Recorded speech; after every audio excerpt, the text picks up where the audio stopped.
They say the left hand, it drop mountains. They say the right hand, be slaying dragons. The Untouchable True School Sports Empire proudly presents Something the Boxing Games are Missing. Hey, what's going on? It's your boy BT, and I came here to talk some boxing with the thousands of True School Sports subscribers. All right, so really interesting news coming out of the super middleweight division. Just, the division's going to go through a real big transitional period because the newly crowned undisputed super middleweight champion Terrence Crawford, he's going to drop the belts. He's going to vacate those belts.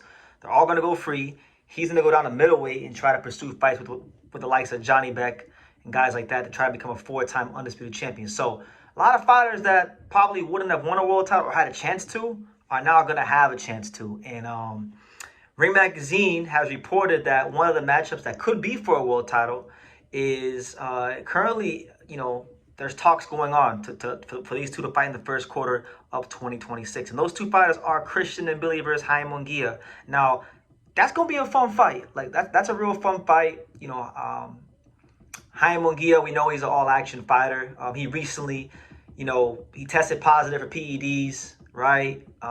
Then he got clear. They said he didn't do it, right? So, I whatever. I guess I'd say he's clean. Whether he's clean, whether he's dirty or not, it doesn't matter. He's one of the biggest names in and around this division, so he makes money. So they'll find a way to get him in a big fight, whether by hook or by crook, right? So it is what it is. But Mbilli and Munguia, I think, is a really fun fight.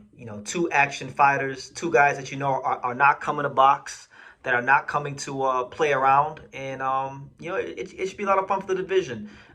Christian and Mbilli, I want to take some time to give this man his flowers because this guy has been WBC mandatory for so long. He's been right there for so long. We knew Canelo was never going to fight him. We know Crawford was never going to fight him, right? Because he's not a big name, and there's no reason to from his side of things. But like this guy's fought everyone. This guy, all the tough guys, they give him to Mbilli. He just had one of the best fights of 2025 with Lester Martinez. He's fought Sergey Derevchenko. He fought Carlos Gongora. He fought Vaughn Alexander. Like, he's fought real people. He's fought, Ronald Ellis. He's fought good names. And, if more guys wanted to fight him, he would have fought them too. So, presumably, I do think that if this fight gets done, it is going to be for the WBC title. Because when you look at it, Jaime Munguia is one of the biggest names in this weight class.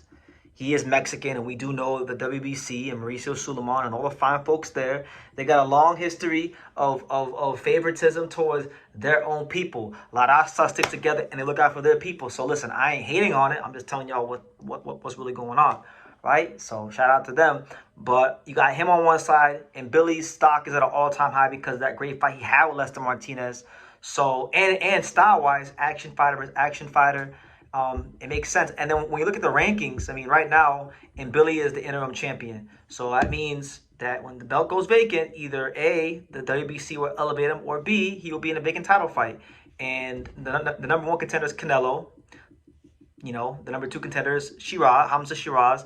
And the number three contender is Jaime Munguia. So, assuming that this report is true, it would be very smart to believe that Munguia, like I was saying, Munguia and Mbilli will more than likely fight for the WBC world title, and I think it'll be fun for the division in this next era of the super middleweight division. Mbilli finally will be getting his long-awaited shot at the title.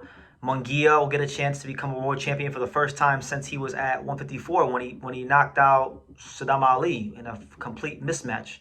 Because he didn't challenge for a world title at 160. So in my opinion, if Munguia were to get this fight for a world title and win it, I would consider it his first actual legitimate world title. So it's a really intriguing fight. I think you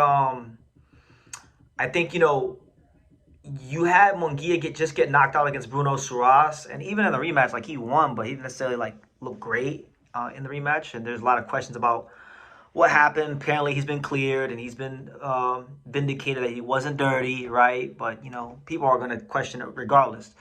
I'm going to go with Mbilli. I'm going to give the edge to Mbilli. I feel like Mbilli's been fighting the better fighters. I feel like Mbilli's he's the better pressure fighter. He's the better inside fighter. I believe this fight will be fought primarily on the inside, and it'd be very intriguing to see how Jaime Munguia handles this kind of pressure because Munguia's fought some punchers. He's fought guys like Eric Bazinian and people like that. But I don't think he's ever fought anybody quite like Mbilli. Mbilli, I think, has fought guys like Jaime Munguia. Like, I feel like Lester Martinez is very similar to Jaime Munguia. And truth be told, if we're talking about the pecking order at 168, I think Lester Martinez is a better fighter and a stronger fighter than Jaime Munguia is at 168. And in that fight, Martinez was hitting Mbilli with a lot of heavy flush shots that have knocked out some pretty good fighters like Joe Sean James. And Mbilli took him and just kept coming in the pocket over and over again, overwhelming him with volume repeatedly in the fight.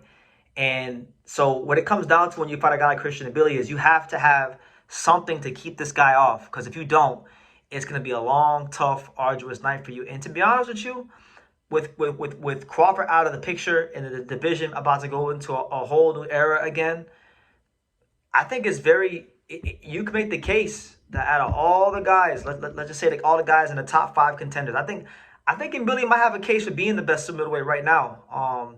Because Crawford's not going to be in the division. So, Mbilli,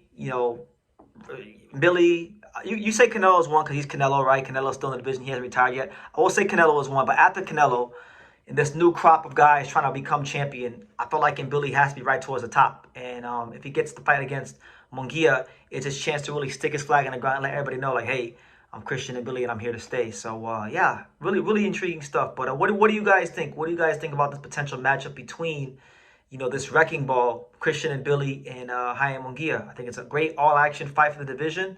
And we'll see how things go. But leave your comments down below. Make sure you guys take the time to subscribe. And like I say in every single one of these videos, you can love me or you can hate me.